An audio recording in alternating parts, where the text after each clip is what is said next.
man don't know shit. I might not know shit, but I know enough. I might not know shit, but I know enough. You might call me dumb, but I have a lot of fun.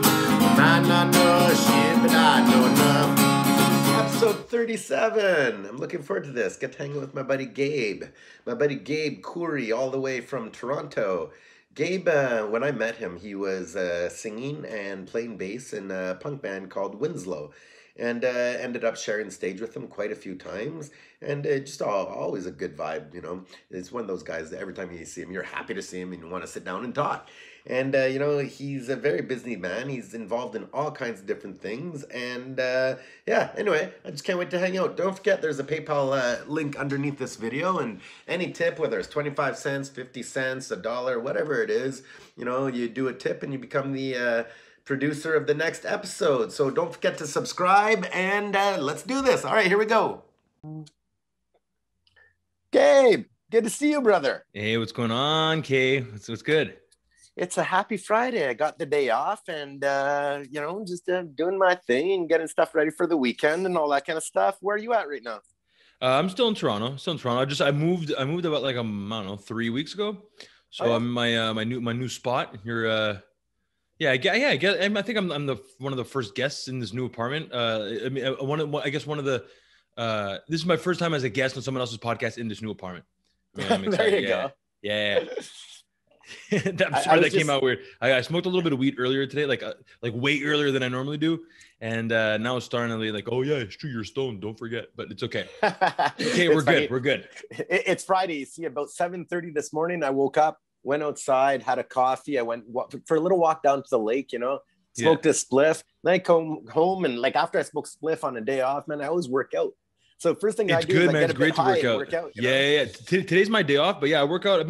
This week I worked out all week. I worked out every day. Try to keep as physical as possible, man. I have a really bad back condition, and like one of the main things that makes anything tolerable is at least 4 to 5 days of exercise, including yoga and a lot of like squats and back extensions, just to kind of like strengthen the rest of my body aside because my back is so garbage. But yeah, man, I hear you, dude. And I'll often, especially if it's like towards the end of the day, I'll like smoke a little bit of weed and I'll work out and I'll do yoga, and it feels fantastic. I'm so happy to hear that. It's not that I'm saying everybody should be smoking weed or anything, but you should be smoking weed. But I always smoke a bit of weed before I work out. You know, and everybody's saying like, you're crazy, man. The other day, like I smoked some weed. I went out for a 45-minute jog, you know? Yeah, exactly. You know, it does. It's great. I mean, look, weed is not for everyone. For me, weed calms me down. It does the quite opposite from a lot of people are scared of. Everyone's scared to get it. They're going to get paranoid and get anxious and look around and think. I don't have any of those issues when I get high. Like I just want to relax and like watch movies about aliens and like eat pears. I don't know. Like I just don't like. It's so bizarre. But yeah, if you take it in stride like me, where it's a bit more of like a relaxing, calming thing, then yeah, totally work out, do whatever. It's great. But if you're a paranoid, anxious person and then smoking pot amplifies that, I don't think doing burpees and downward dogs is your thing, to be honest. So But it's funny, keep that out of your itinerary. When it comes to that, it's like there's so many variables. Like every person is different, but also every weed is different, you know. Oh, dude, now especially, yeah. Well, but that's one of the fun things with all this, like, you know, the opening up of the SQDCs here in Quebec and the marijuana stores and stuff like that is just like having access to so much variety and being able to taste test to find out what works for you and what doesn't. My buddy Ephraim from Voodoo Glow Skulls and Death by Stereo, he was telling me that he was doing a podcast with Tommy Chong, and he said with Ben Rispin, I remember that. On the Into the Weeds, exactly. And he said one of the favorite quotes was, "The coolest thing about weed is you don't have to smoke it." Yeah, yeah, I know, right? Like, ultimately, if it's such a thing, then don't fucking do it. I don't know. I agree with you, man. Pretty well. Yeah, absolutely. Hey, when you do yoga, like, have you ever went to a class like out, or do you do it at home? I do it at home. Okay, I never went to a class. Now, okay, Patty from Brutal Youth and Dragged In. Yeah, on last episode. Yeah, exactly. Patty, I don't know, 3 years ago, maybe he had or 4 years ago, had surgery on his leg or something like that. He had a surgery, and he was obviously. He was like bedridden for a bit, and then naturally had to go through some physio or do some kind of like therapy to kind of get back into the groove. And sorry, my cat's making a little bit of a cameo, but my Patty was telling me, he's like, one of the things that helped him out tremendously was the DDP yoga, Diamond Dallas Page. Do you remember that wrestler, like WCW wrestler? It wasn't the Diamond guy, that saved, like what's his name? Slick haired guy there. There's like a whole documentary on how he was a total alcoholic. Oh, I can't remember his name. Oh, David Arquette? Rick Rude or something like that. No, Rick Rude. Oh, no, it was another guy. It wasn't him. It was a guy with the toothpick in his mouth. Oh, Razor Ramon? Yeah, exactly. Okay. There's a whole documentary about how Razor Ramon was in really, really bad shape. And this other dude, Diamond Dallas there, came in and kind of grouped him up, got him into some rehab and physical things, and basically saved his life, you know? Yeah, dude, his yoga videos are great. That's what Patty recommended. He's like, if you haven't tried the DDP, you should give it a shot. So I found a torrent.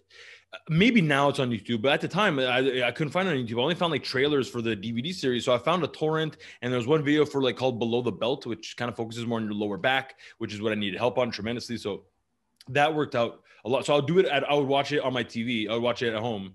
And then I slowly start to memorize it. Memorize certain poses and stretches and whatever. And I apply that to my workout. So it helps out. Yeah, I do it at home. I mean, I haven't gone to a class though. I've never went to a class either, but I do the on YouTube yoga with Adrian. Okay. And she's this cool chick, you know, and it's really kind of basic. It doesn't get too much into the fantasy land of it. You know what I mean? Like it's pretty straight to the point. I really and all enjoy that it. Shit, yeah, exactly. But it really does help, because like I had a shoulder injury, and what actually helped that the most was working out, like working on other muscles and stuff. I started about 2 years ago, I guess. I started doing kettlebell workouts at home all the time. Since then, I never had a shoulder problem again. Yeah, and it was crazy. I was getting shot out like up with cortisone and everything every. Really? Once in a while, yeah. Oh, dude, when it was at its worst, I couldn't even touch top of my head, like wash my hair. Really? Well, it's a good thing you have tons of hair, because you would have been a disaster. Yeah, man, I just shaved it all the other day. Actually, wow. Frankie's girlfriend Uge shaved my hair in the park the other day. Yeah, man. Nice. Makes life a lot easier. Oh yeah, dude. You're preaching to the choir over here.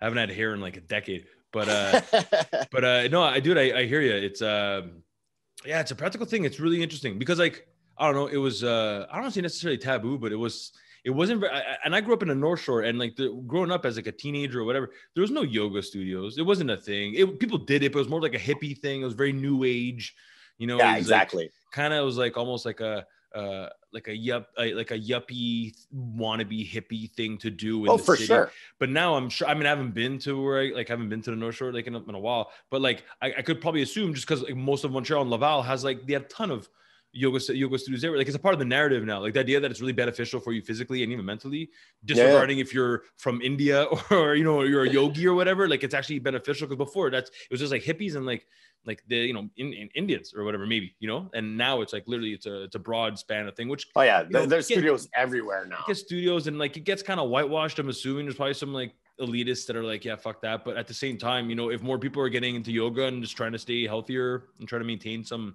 stability in terms of health, and fuck, why not, man? Well, that's it. Like during this whole, especially a bit before when my life was a little more locked down during the pandemic here. You know, we were not doing that many hours at work. I had a lot of spare time in my hands, and we couldn't really leave the house too much. But I mean, it's funny. I guess I did kind of the cliche of, got deeper into cooking, got more into home workouts, played a ton of music, wrote a ton of songs, and, all these little personal projects, you know what I mean? Yeah. It's really, that's the one interesting thing about this whole pandemic. I think a lot of people kind of rediscovered parts of their lives, Oh, dude, 100%. I'm glad you brought that up, because I got back into skateboarding like hard.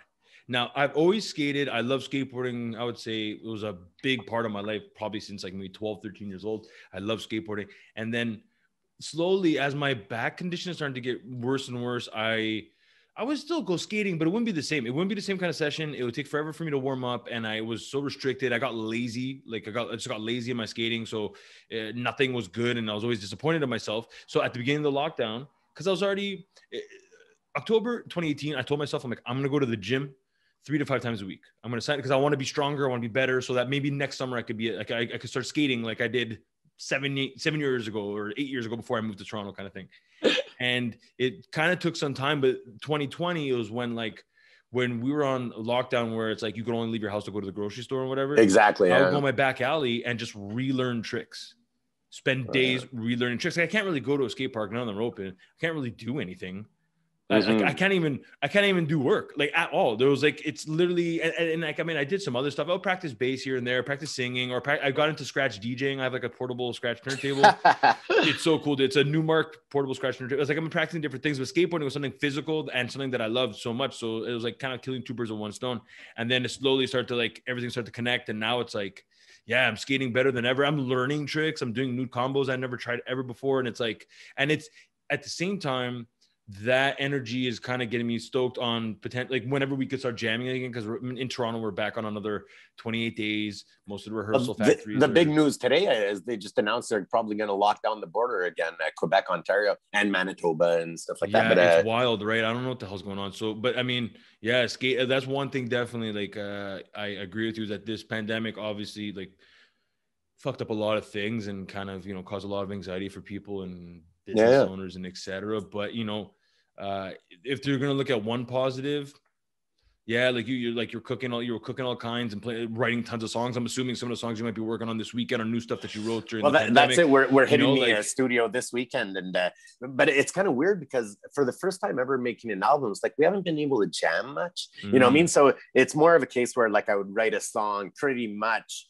you know, get the whole skeleton of it done alone and then kind of bring it to the band, you know, and then try, you know, really quickly. I mean, we wrote the 13th song last week and we're hitting the studio this week, you know what I mean? So it's been a real challenge just to get through that whole process, you know? So do you jam earlier? Do you just have like earlier jam times in order to Well, that's it. We started rehearsing maybe 6 weeks ago. Okay. Again, you know what I mean? So it's just like, I've never went into, you know, the studio getting ready to do a record where we haven't been as prepared as I normally am, which has some positives to it as well, you know? It's a bit more of an open slate this time around.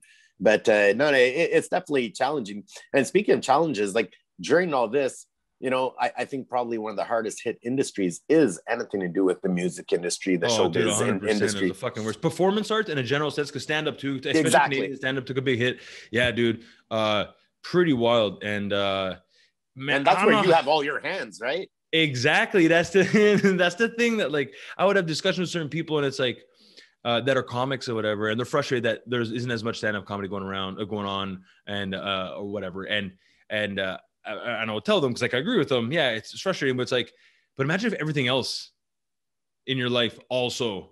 Because let alone booking a club and working freelance with bands and, you know, booking small tours with whatever. I also play as a musician. I also find solace in playing bass, singing on stage, as well as being a stand-up comic too. So it's like literally every aspect of my life, you know, front to back, I had the rug pulled under from it, right? So because there was a period last year during the summer where there was like outdoor comedy shows and some patios were having comedy, which is great.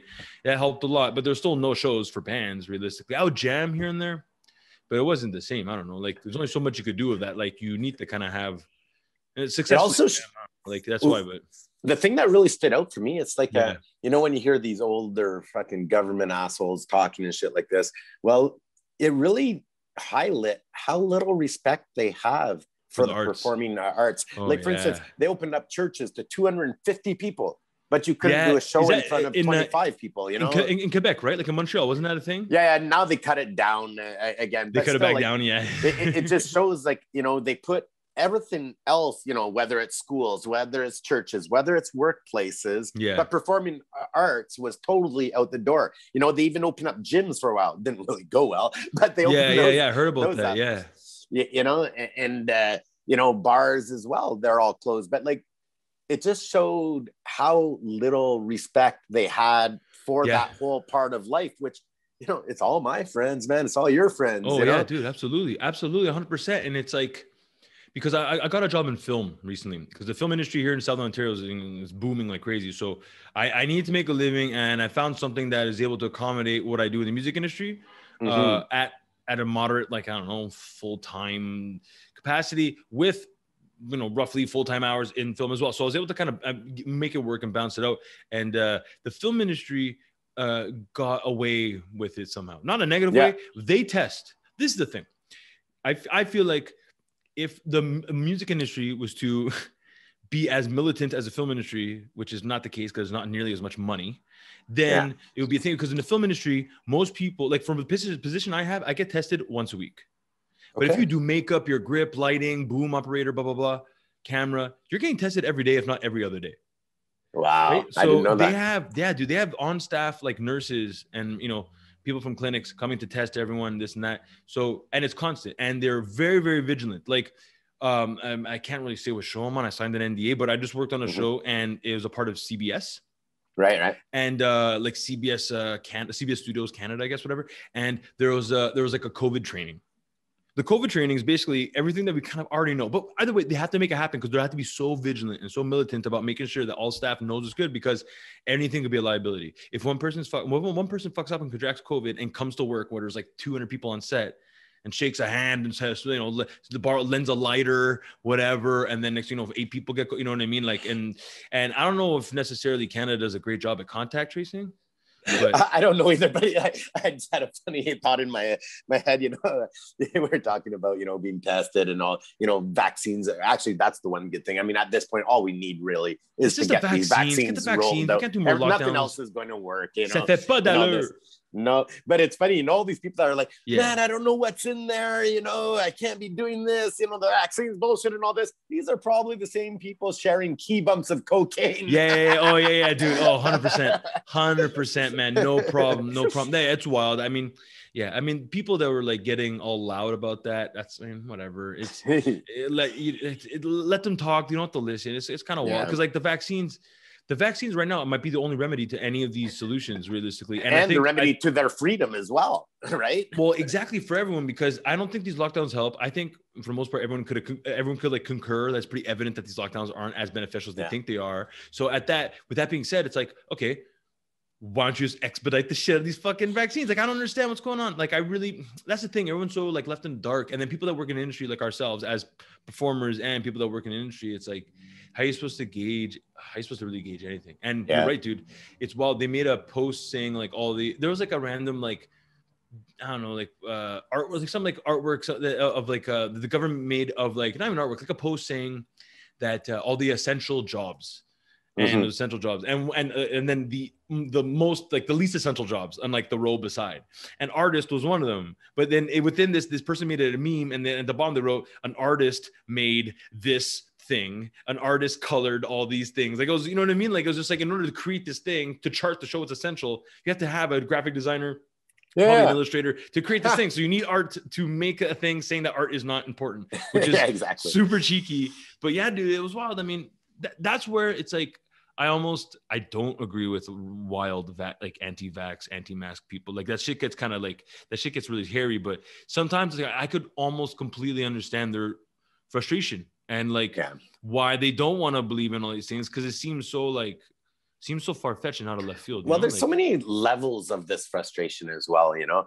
I think that's part of the problem. I mean, because the measures in a lot of cases, I'm not following Ontario as much as I am Montreal or Quebec, for that matter. But like, just it's crazy because here they've imposed an 8 o'clock curfew, and summer has started. I've noticed people's level of being frustration just skyrocketing in the last 2 weeks. But the thing that I find absolutely crazy is that people forget that the rate of transmission is 0.0 something when you're outdoors, right? But here they are, that, you know, the schools are open, so kids are passing around, goes to their parents, goes to families and all this. Then workplaces, you know, is obviously problematic as well. But outdoors is actually the safest place. And now they have this curfew going on. And they're like, you know, I think maybe in the first 6 months, people were handling it okay. You know, 8-10 months, we're surviving. But now I've noticed the difference. Just in people, it's like the duration is just really getting to people. Yeah. You could tell like the people that were like very, very on board with like, not necessarily lockdown, but on board with the procedure in order to battle this virus,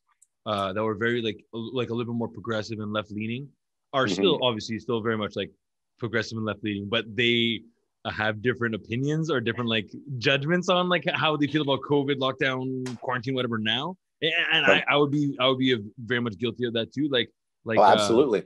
Cause it's like, the last little while in Ontario was kind of getting weird. And Yeah, it was just hard. It's like you don't want to you don't want to agree or or say yes to what these conspiracy you know what I mean? Like these real like QAnon kind of cats. I even have family in the US that was like super on board with QAnon, and they're like, oh, we're getting screwed over. It's like, ugh. But at the same time, you see some wild shit, and it's like, oh man, I don't blame them for thinking that is what's actually going on, because how else could you think that it's not? You know what I mean? Like, well, that's it. And as it's going on, it's just the measures that they keep. Like, I don't know about you guys, but here they're flip flopping constantly. Every couple of days, they come out with a new measure or take off a measure. Yeah, it's like nothing is making sense anymore. For instance, I live on a road. I'm looking out my window right now. It's a road on a mountain close to Saint Savara with surrounded by lakes. But yet at 8 o'clock at night, I'm not allowed to go for a walk. But there's nothing around here. You know. Wait a minute. So you live in the Rive-Nord? You live in the North Shore now? Yeah, I just bought a house up in Saint-Anne-de-Lac, a 2-minute walk from a lake and it's just absolutely beautiful. It looks like a kind of chalet style in the back here. You know what I mean? No, it looks fantastic. Okay, because I thought you were a South Shore guy. No, I've been around, man. I keep bouncing. Right. I don't know. Okay, because I grew up in the North Shore, but the thing is funny is that I have like family that has that they like live at their cottage now because they're like retired. But they're saying how they're in Lancier, which is between Saint Agathe and Saint Donat, and there's no curfew. But I mean, you're in the woods. Like, what does it matter? Like, if you go to Saint Agathe to the bar, like I don't know, like there might not be much going on really at all, so you might just stay home anyways. But there's even in the best of times. Yeah, right. But that's wild. Oh my god. So even there, so it goes to like roughly Saint Sauveur region, like and farther. It's wow. Here. No, wait. I think I'm wrong. It's up to 9:30 now. Okay, so the city is roughly 8. City's 8 and exactly. Wow. But it was 8 here for quite a while too. And even a cop car would roll out in front, going like 20 kilometers an hour on this little lake road with the lights on, reminding everybody that it's curfew time. You know. Wow, yeah, that's crazy. We were kind of fortunate though, didn't we? We didn't have measures that extreme here. Like, we had a pretty solid. It was as enforced as it could be. But that's the thing. Like, people, they got someone made a meme that pretty much explained how Doug Ford's running shit. It's just like he got frustrated that he's blaming like the young people for spreading the virus, but it's like, you don't give us paid sick days, so we have to go to work. But if we go to work and we're at a high risk there, then we'll potentially bring it back to our apartments where we live with 5 other people because housing is not very affordable here. So you have to live with like 6 other people. Well, so it's like, no wonder, dude. You kind of like shut yourself in the foot with this. Like, yeah, it's weird, man. It's a wild thing. No, it really is. But I mean, Ontario's having a hard time right now, right? With Ford. I have a hard time looking at that guy, man. He makes me laugh every time, but like not laugh as in, hey, you're a good guy. I'm laughing with your joke. Yeah. That's a fucking clown, man. Oh yeah, it's well, he's Rob Ford's brother, right? And he kind of the one that got with the crack pipe there and the dancing all night. Isn't that Rob Ford? Yeah, he's the one who smoked. Not Doug. That's Rob, right? Yeah, but the whole family, I don't know the exact family history. You could probably look it up online. Like, I don't know exactly, but it was, there's like, it's kind of a sketchy background with weird entrepreneurship. But so I'm just going to put it at that because I don't know, because I don't want to speak out of hand and just like start talking shit about things I don't know much about. But see, that's my job. Yeah, that's your job. You know, it's K-Man don't know shit. Gabe, it's undisclosed how much shit he knows. That's it. Exactly. But he kind of pulled like a page out of Trump's book by like speaking to like small town working class Ontario, kind of like, I got your back, we're in this together, dollar beers, we're just good. And then like he kind of did nothing. And if anything, he got rid of like budgeting for like the nursing departments of hospitals, education, the paid sick days. People were fighting for that even during COVID. Like, could you at least give us this? Like, people that were social workers and whatever, and he just didn't budge. Yeah, it's so weird. Man, there's such a lack of creativity though in politics. It's stupid because here I am listening to you about. He really did this. I made dollar beers, which is kind of crazy. He tried, but it didn't work. Like, he was going to try to get it didn't work. He tried to get like he's trying to get like the working class that after they pave a road for 12 hours in Sault Ste. Marie to go to the beer store and grab dollar beers and go home and be happy and then pay their taxes and that's it and whatever. But he never did it. Like, it's like, I mean, I don't say it's completely out of Trump's book, but it's very similar in that sense where it's like he kind of made all the small town Ontario believe that he's like this man who's fighting for them, where he's not. Like, he's not that guy at all, which is. I totally get it. Where I'm talking about the lack of creativity, because like if you really want that dollar beer to pass, this is what he should have done. You're saying the nurses need some more cash. Okay, dollar beer is on, except you're actually going to pay $4 for your dollar beer because $3 of those dollars are going to go straight to the nurses. How many people would drink in support of the nurses? Hey, I'm in, man. You know what I mean? Go figure, man. I don't know. I mean, the beer thing was like the dollar beer thing was pretty much just a ploy. I don't know what he was really expecting to do with that. I mean, I don't know, but yeah, it's kind of wild. I remember when he got in, it was I remember when he got in, like my ex-girlfriend was crying. Oh, really? At that point, eh? Holy shit. Well, a lot of people were really like, oh no, because he like just because it wasn't the type of government that you'd hope that like a big progressive province like like Ontario. Well, he's definitely not serving the intellectuals, right? That guy, no, he's not. No, well, at this juncture, I don't think anyone really is. The only guy who like I feel like intellectuals or progressives or whatever might like lean more towards would be like Jagmeet Singh, who's NDP. Right. And which is great. I mean, I actually voted for him last time. He had a thing about like if you make under like 25K a year, it's like dental, like dental plans for like families under certain like tax brackets, which I thought was really interesting. I was like, okay, why not? I mean, basically saying everybody deserves services, right? On no matter where they live. Socialist-esque kind of attributes to make everyone. Yeah, that's fine. I mean, I'm into that. He obviously didn't win, but like, which is unfortunate, but. Yeah, man. I don't know. It's funny, Gabe. During I did a little intro shoot, which I always do before every podcast.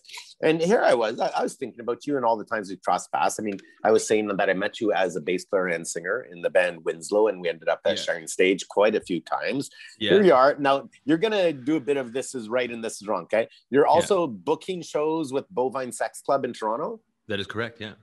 You have a press company, Little Monkey, that you're doing press for other artists?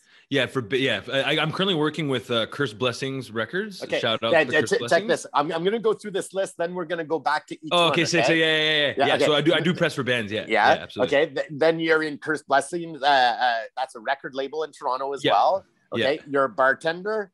I don't bartend anymore. I stopped bartending. Have you ever brought me a drink? Yeah, I definitely. Yeah, I mean, I think I've even worked. Yeah, okay, in that respect, yeah. Once a bartender, always a bartender kind of thing, I guess. You do comedy that shows? I do, yeah. You're a bass player, like I said. You're a singer. You're doing scratch turntablism. Now you're in the film industry.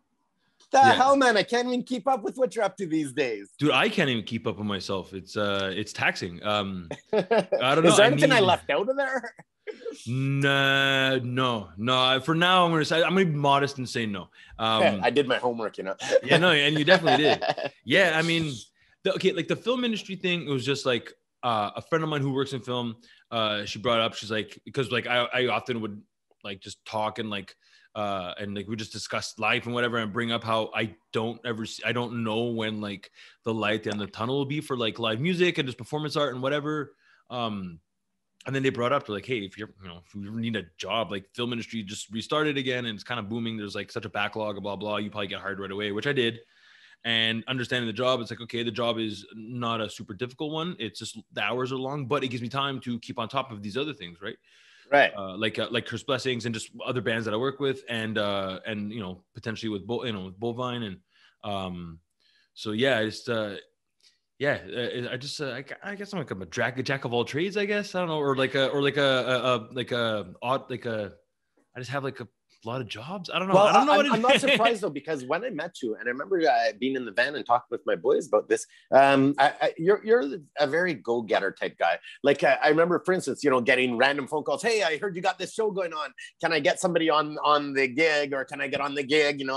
All these kind of things. And right away, as I met you, I saw that you're somebody that a mover and a shaker. You don't let anything stand in the way, and you go get it. And people like you are usually the type of people that end up doing all these amazing things, Yeah, I guess. Yeah, I definitely am. I mean, one thing that I've realized just being in like, especially starting in the Montreal punk scene, as a musician, it's like, definitely nothing's ever given to you. You might get the odd chance that like someone might give you a chance or a shot, and you get like a cool opening spot on some bigger bill or whatever. But for the most part, you got to just like, the whole fucking scene, everything what we do, from like whatever random basement show to like Pooza Fest, it all kind of starts with like a kind of DIY ethos, right? I think everyone like yourself and everyone like has that kind of mentality. It's just like when Winslow threw in the towel, I I kind of felt weird because I was like, I still have this energy and this passion for this Canadian music scene or industry or I would say scene, as much as it is an industry, it was still very much a scene. And I was like, man, I don't know. I can't just not be in a band and do nothing. Like, to me, this is bizarre. It's bonkers. So yeah, I just kind of slowly wanted to find a way when I moved here to like, the goal was to get better at stand-up and work in the music industry. So I just started hitting up. Yeah, exactly. Knock on wood. But yeah, dude, exactly.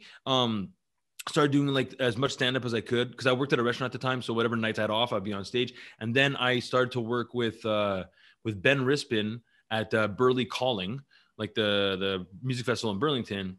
And he told me later on that he's like, I kind of just made up a position for you. I didn't actually need your help, but he's like, I liked your attitude. And he's like, you're at a really like, a grind. Ben's a cool guy. I want to have him on the show actually. Oh dude, right? Ben's great. Yeah. Ben's awesome. Yeah. And you should. Yeah. Have you heard absolutely. his new band? Well, have you heard Rules? Rules is awesome. Rules is great. Dude, Rules is sick. Yeah, him and Chuck Coles, right? And him, Chuck, dudes there. Yeah, him, Chuck, Adam from Walk Off the Earth in St. Alvia, and Alex from Penske File, dude. It's a good. Yeah, dude, it's a good unit. They're fucking tight, and the music's just wild. It's cool. It's like the Bronx mixed with like I don't know mushrooms. And he also has one of the fucking coolest podcasts as well, right? Into the Weeds is wicked. Yeah. But see, okay, and then guys like Ben, Rispin, Hugo Mudi, like a lot of these cats, they didn't go to. Maybe, I don't know, but they didn't go to Trebas for business music management. They didn't go to you know what I mean? Like Hugo went to UQAM for art, like for visual art or studio art or whatever. Yeah. And Ben, I don't know what Ben did, but they're just hustlers, they're just grinders. And like, well, that's it. And that kind of, because being in Winslow, super DIY, we booked all our tours. We kind of had someone who's going to try to manage us. They fucking flopped and screwed us over. Well, they just screwed us over a little bit of money, but yeah, we just did everything. If you want to make it happen, you had to do it. Very much have to do it yourself. And how long were you guys together? Because I mean, you guys were legit. Like, you guys were playing around a lot. Yeah, we toured a lot. And you made records. And we had 2 full lengths and 2 EPs, and cool. And some like random little B-side stuff on like Bandcamp or whatever. Mm-hmm. But yeah, so it's like, I kind of just got. I just kind of ended up falling into all these things fell into place. I wanted to help out bands because I like doing press. I used to do press for Winslow too. And I got us like on Music Plus. I got us on Showm and like a lot of cool stuff and like Maximum Rock and Roll and this and that. So I was super excited. So I was like, okay, I want to start helping out my friends. So I'll charge my friends like almost nothing just to help them. Just like, oh, I have a new song out. Okay, let's try to get a feature, blah, blah. And then build the context to what it is now where it's like, it's working out really well. And I can make, I don't make a full living off of it, but I do make a decent. It's a piece of the pie. Absolutely, and the thing is that it's the schedule and itinerary of doing that at the capacity I do is pretty malleable. So it's like I could have a job in film where it's a 12-hour shift. I need to do things for 3 hours, but the 9 other hours I could kind of just chill and not do much. I'll just write emails and messages all day and just keep on top of that shit. So it's like I'm trying to always kind of like be like either ahead of myself or just keep on top of my shit. And stuff like scratch DJing, I've been thinking about that for years. And I just like 2 summers ago, I said, fuck it, why not? I found one at Moog Audio for $200. It's a portable scratch, Newmark portable scratch turntable.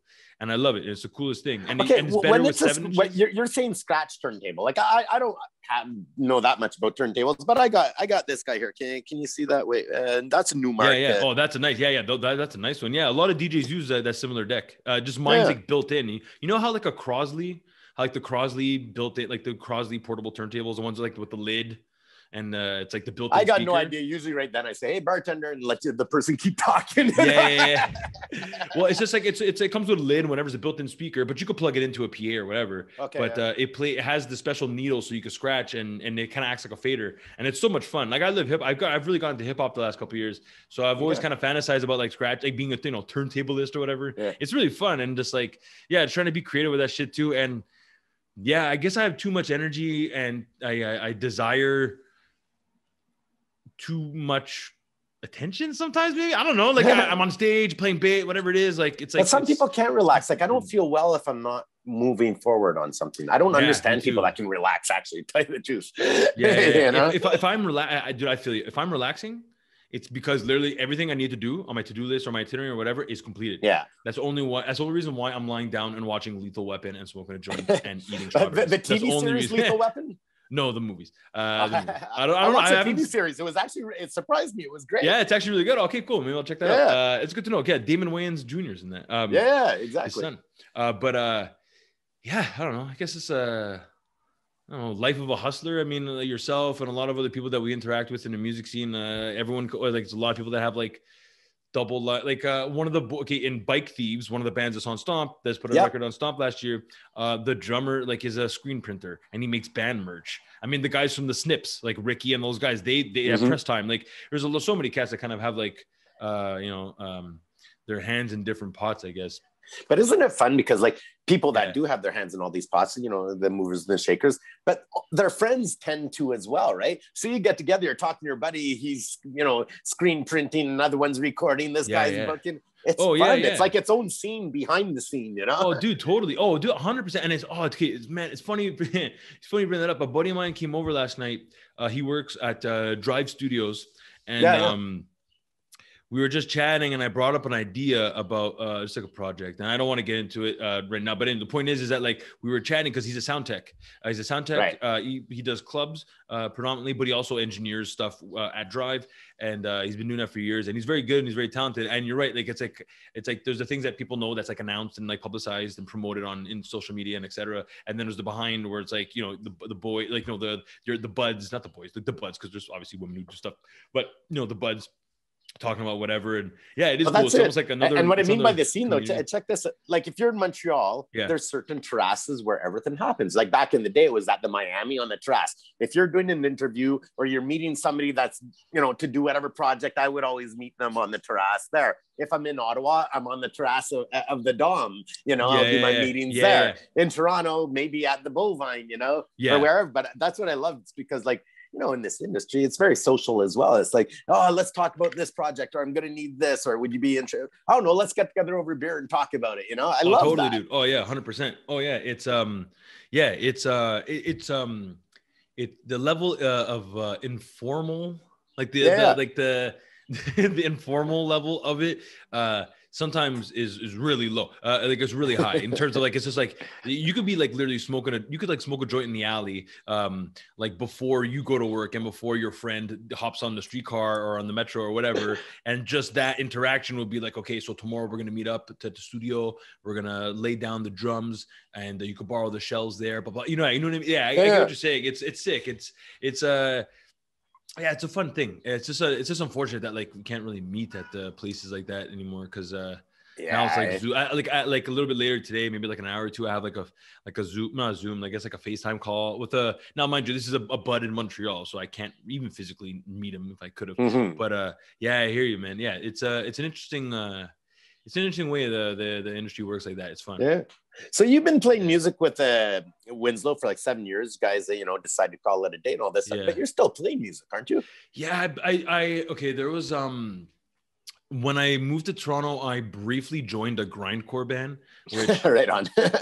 Yeah, it was awesome because it was like completely, I jammed once with them and all I know is that F minor, and I detuned the drop D and that was it. So it was so chaotic and kind of like haphazardly put together. But the thing is, that's kind of that's what I discovered later on. And also like I worked other grindcore and do metal shows and whatever, is that there is the charm about these genres is that it's not very good. It's just about like the expression, kind of like how art is, I guess, like how like some abstract art is, which is kind of funny. And if people do like it, I'm okay with it. I don't love it, but I don't have a disdain for it. But I played in a grindcore band for a bit, and then but like I played 2 shows with them, Ottawa, Quebec City, and that was about it. And then called Pretty Mouth, they're a good band, wicked, like the weirdest, gnarliest band. But they also called it quits like soon after. I didn't play for a while. I would jam here and there if someone asked, but I didn't play for a while. Then I joined this band called Back of the Class. With my buds, and they were in a band called Spoiler before. Now this is the thing, I booked Spoiler for a show and everything was fine, but the singer was being a prick and he wanted to we almost got into a scrap. It was so annoying, and I felt bad because the rest of the bandmates were the coolest dudes, and I felt really bad because in my head I'm like, I don't like this band, I'm never gonna book them again, and it's too bad on their part because of their singer, because I often need other skate punk or like fast melodic punk bands to play shows, but I'm not going to book you because your singer's a cocksucker. So like, I'm sorry. Yeah. It's not, that's not going to happen. And then later on, they end up hitting me up like, yeah, he's out of the band. That band's done. And we want to start a new thing. We heard you play bass, and then we end up jamming, and it was like love at first sight kind of thing. And we did that for a while, but we ended up, I don't like to say we even threw in the towel, just like the drummer, my friend, Dave has 2 kids.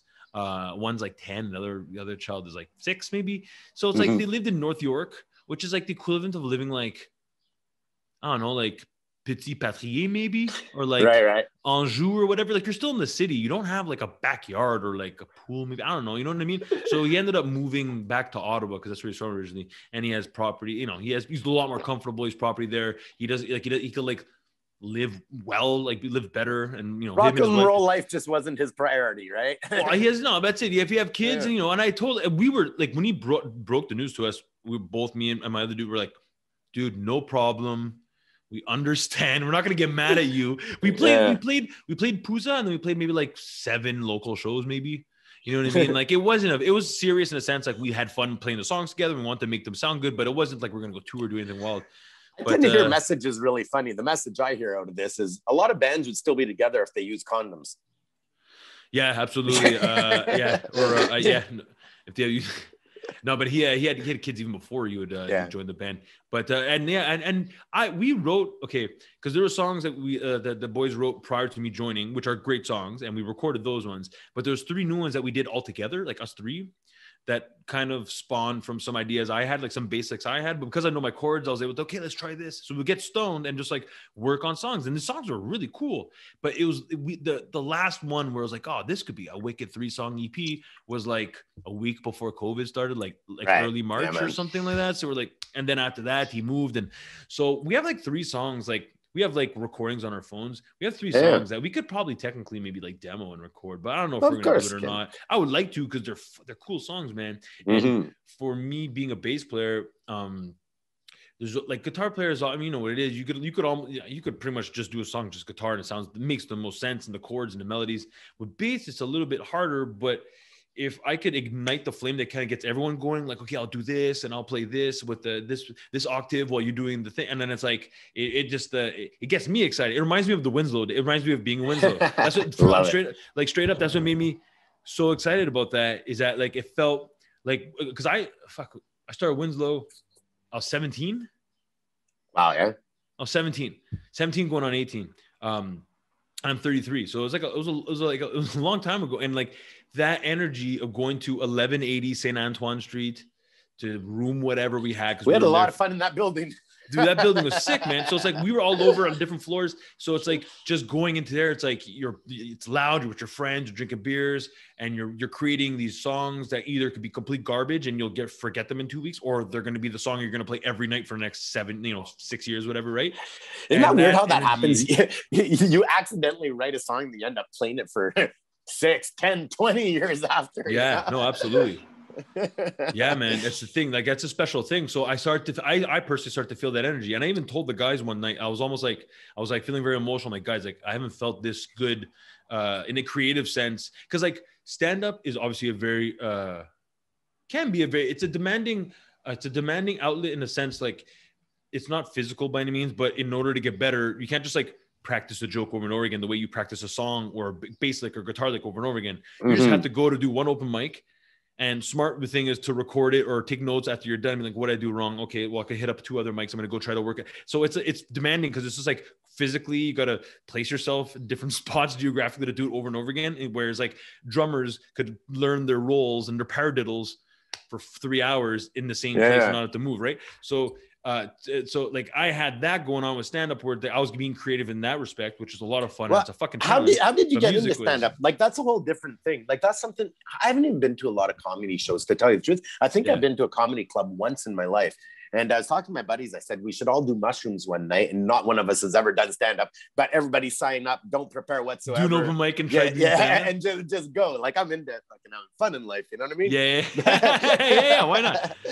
But like, how did you get into it? Or it was open mics and you knew people? Well, okay. So this is how it started. No, initially I had a friend who was always, like, we used to work at the YMCA together, and she used to tell me, she's like, Gabe, you're really funny. She's like, you should do improv or sketch. So at first it was improv. I really liked the idea of improv. Now I went to Vanier for theater and communication. So we had a lot of improv like workshops and whatever. And I really enjoyed it. I really did like it. And there was the Sunday night improv show at Théâtre Saint-Catherine every Sunday for a while. So one year, that same friend, I saw her at a New Year's Eve party. And she's like, Gabe, I dare you this year. Honestly, just try it. I dare you for your New Year's resolution. Try stand-up or try improv. I'm like, okay, you know what? I'll do it. So I sign up in Montreal, the Sunday night improv, and you do the class before the show. And now if the teacher likes you and you do decently in the class, she'll put you in the show. So she put me in the show, and I had a ton of fun. It was so much fun. Right, I felt a rush. It was really cool. Because I'm not scared of being in front of people necessarily. Like, there's a little bit of anxiety about it, but I'm not terrified of it. Embrace the anxiety. Right, exactly. Yeah, to me, it's like, okay, I hate the anxiety, but let's go. Like, fucking bring on the anxiety. You know what I mean? Like, let's do this. And then the second time I did it, I got selected again, and I did the show, but it was like a Survivor series, and I made it to the top 4. Now, at the end of the shows, what they used to do is that after everyone left Théâtre Saint-Catherine, they would have all the like all the sketch comics and whatever, the improv comics, like sit in the room, and we'll take notes. We give each other notes. And the teacher was like grilling me, not in a negative way, but she was like, okay, Gabe, you got to yes and more. You got to give more of this. You got to do all these improv things, which is fair, super fair. I'm very green at this, like super green at that, especially. But one of the players is also a comic. And he's like, hey, Gabe, I like some of your one-liners. Like, would you want to do an open mic? And I was like, well, I've been writing jokes on my BlackBerry for like a year, hoping maybe like one day I'm going to give it a shot. And then I did. And I only invited 2 of my friends.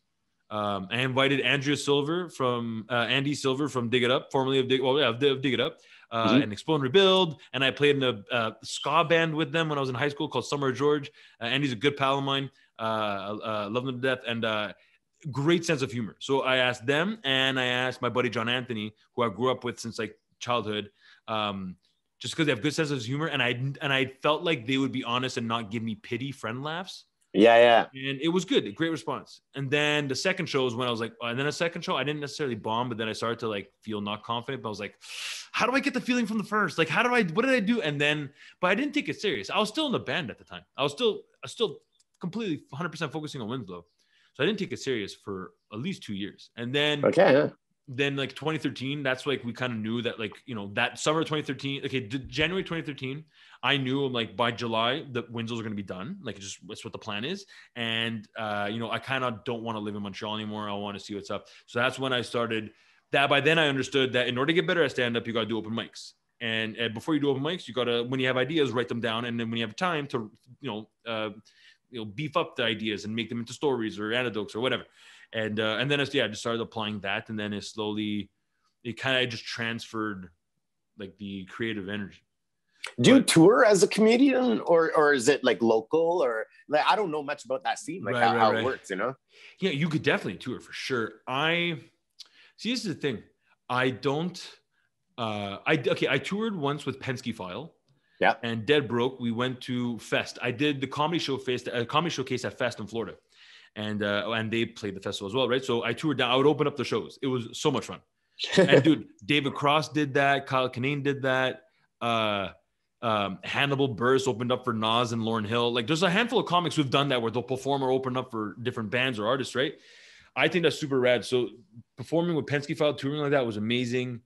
And then the year after, I went back to Fest again, but I just went to, because I got to meet people. You know what it is, right? DIY touring, regardless. You play shows, and it's like, hey, if you come back next year, let me know. We'll put on another show for you as a comic, and then we'll get you another spot in the Southern Space, and you can stay at my house, and I'll get you some weed. I'm like, cool. Sweet. How far is Tallahassee from Gainesville? An hour and a half. $7 megabus. Let's fucking go. Yeah. So it's like a little Florida tour or whatever. And now all my immediate family live in the US. So when I go visit my folks they were living in Texas at the time. When I go to Texas, and they understood like that I do stand up and I like it and I want to, just do more shows. So like, and I'm 33, they're in their early 60s. Like, it's not like I'm going to be by their side every day, like all the time. So it's like, they would often like bring me to shows and they'll go do whatever. And then I'll just do spots and kind of build stuff from there to like where the last time I went to Texas, like I did a comedy festival in Austin, and then, cool. Which was awesome. Great show. It was a really cool show. That one I was really happy about. felt really, really nice, and made a bunch of contacts there, which was awesome. Like a lot of cool cats. And then my mom lives in Dallas, so we went back to Dallas, and then I had a handful of shows lined up afterwards. Just like I'll kind of do that whenever I'm in different cities. Like whenever I go back to Montreal, when I was in Montreal in the summer, I went to Montreal for about a week. I did a few outdoor shows. Did you do comedy at Puza? Yeah, Puza. Yeah, well, that's right. Yeah.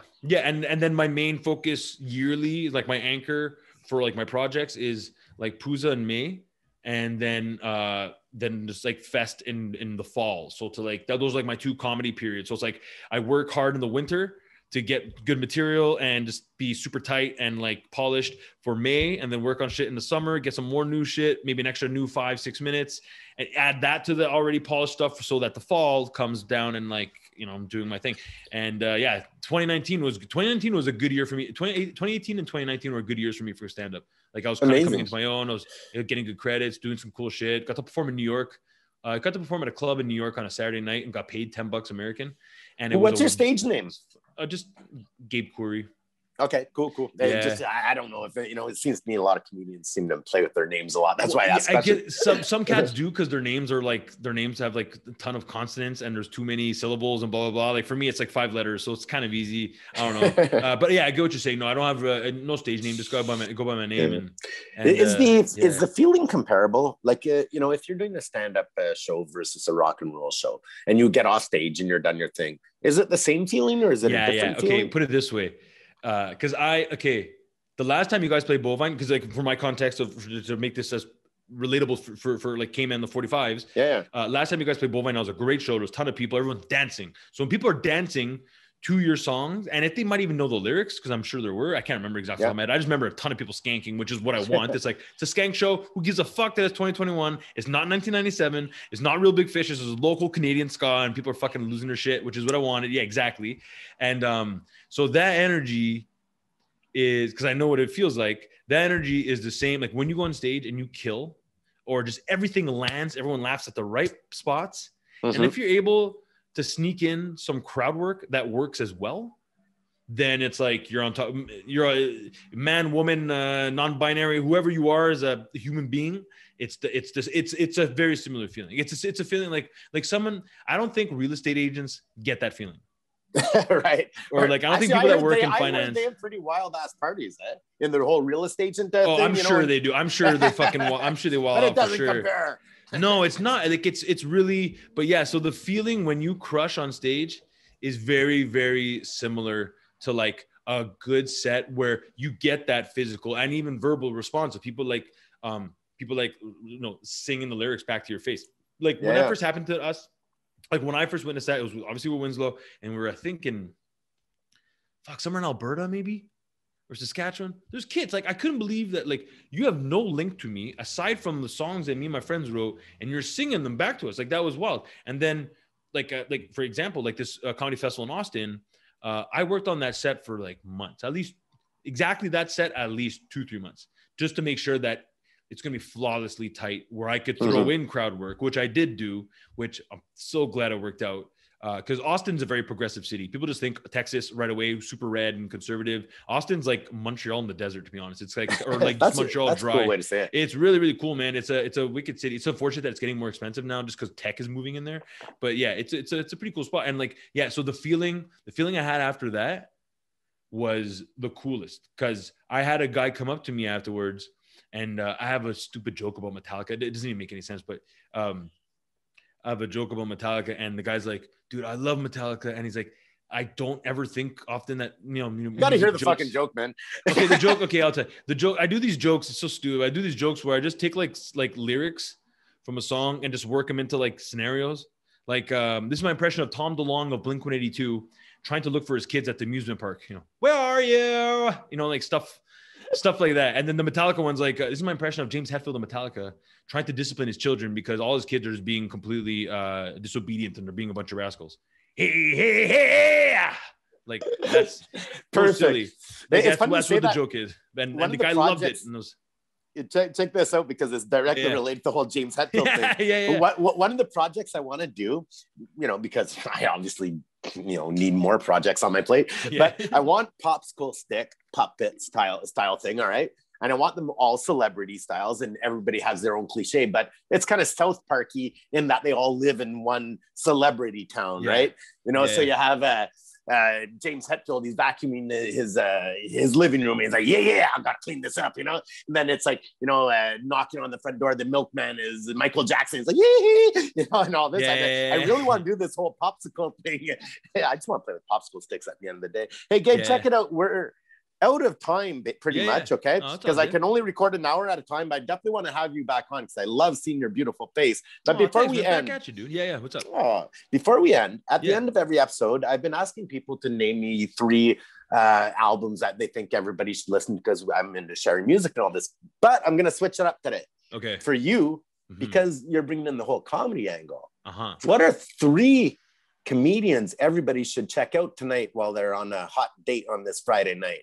Okay, 3 comics right now you should check out. 3 people that I can't stop listening to are just, they crack me up. Jessica Kirson, she's based out of New York. She's like a 50-year-old lesbian, a Jewish lesbian from New York. She does impressions. Her Instagram, I think, is Jessie Kirson. If you can Google it or whatever. Her Instagram is hilarious. Her whatever stand-up clips she has on YouTube or on Instagram are super funny. I don't know if she has specials or not, but she just produced this really cool. This is a plug for her special, but she just produced a documentary about women in comedy and like the history of the industry with women being kind of being under men for the longest time. Where now some of the biggest headliners are women, and Jessica Kirson produced it, and it showcases her, Rachel Feinstein, Nikki Glazer. Sherry Shepherd, like a ton of comics who are killing it. But Jessica Kirson, right now, she's fucking killer. Her, Chris DiStefano, also another New York comic. He's just so he's weird because he reminds me of any other Italian guy you meet, but he's from like New York. I know that dude. He's fucking hilarious. He does the funny voice. He's a pretty small guy, really tailored dude, right? Oh no, okay. I think you might be thinking of Matteo Lane. Oh, actually, I think you're right. But also Matteo Lane is super funny, funny dude. Also Italian, but Chris DiStefano is just like he's just like the New York Italian bro that just like wants to be friends with him. I don't know. He's just like he's good attitude. He's super fucking funny. Him, and then my all-time favorite right now is Jim Norton. Like right now, the main like OG like goat of like at least my last 2 years. You know, there's always like Seinfeld and Mark Maron and, whatever, but like, and Eddie Murphy, but like right now, Jim Norton's my God. So it's Jessica Kirson, Chris DiStefano, and Jim Norton. And I know what I'm going to be doing tonight. Yeah, dude, they're so funny. They're so funny. And if everyone's going to be, because you're a musician, give me one album that everybody should listen to at least once in their life. At least once in their life. One album, man. Once in their life, one album. Dude, I hate these questions sometimes, because especially with music, because I listen to so much fucking music I don't even know. One album, man. Forever and ever. Oh, you know what? Fucking, because I'm looking at it right now. It's not punk rocker, which you might think I might suggest, but Kamasi Washington's The Epic. Oh, he's a jazz sax player from LA.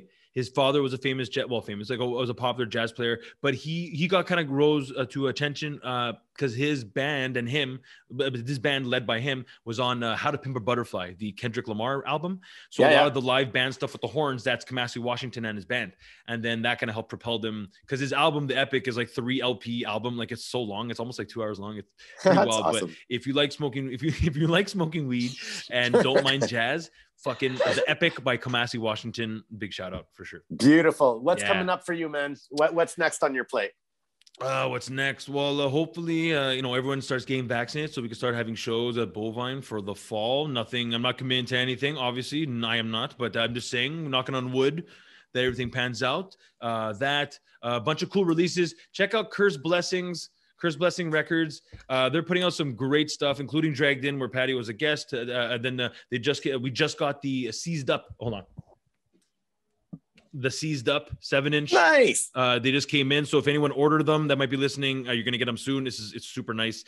Great album. Great EP. Sorry. Like literally a 6-minute EP. Like it's perfect. So punk rock. Love it. yes, Chris Blessing do a lot of cool shit. Hopefully when we can do some outdoor stuff. I'd like to resurrect my Punks Can't Laugh show, which is a show that I do at Pooza Fest every May. But I've been like during the summer prior to these other lockdowns, I did a few of them outdoors in Hamilton at Absinthe and a few here at some DIY spots. So I'm going to be resurrecting, hopefully, Punks Can't Laugh. And I don't know, just follow me on Instagram at JerseyFresh05. And also I have a podcast called Bow Your Eyes, Close Your Head podcast about artists who grew up in the church or in strict religious households. So it's on Spotify. It's on all the platforms that you can listen to. A podcast called Bow Your Eyes, Close Your Head podcast. I have some cool guests like Andrew Nufa from Comeback Kid and my buddy Guled Abdi from CBC's Tall Boys to Men. So a lot of cool cats and a lot of good musicians and artists. So check that out. Bow Your Eyes, Close Your Head, and add me on Instagram, JerseyFresh05. Right on, my brother. Hey, Yeah. listen, I can't wait to get up there and see you, man. I heard a rumor, late October, early November, if everything pans out, we'll be driving around this country a whole bunch there. Yeah, hopefully. Knock on wood again. Knock on wood, that might be a little bit earlier, but yeah, we're definitely going to end up keeping in touch about that because I've heard little birds say the same thing. So yeah, we'll definitely. Yeah, I hear you, brother. I hear you. Definitely keep in touch about that. I'll catch up to you real soon, man. Sounds good, man. Love you too, Kate. Take care, man. Thanks for having me. Appreciate it. Yeah, Brett. Later, dude. Peace. Peace. Oh, K-Man don't know shit. I might not know shit, but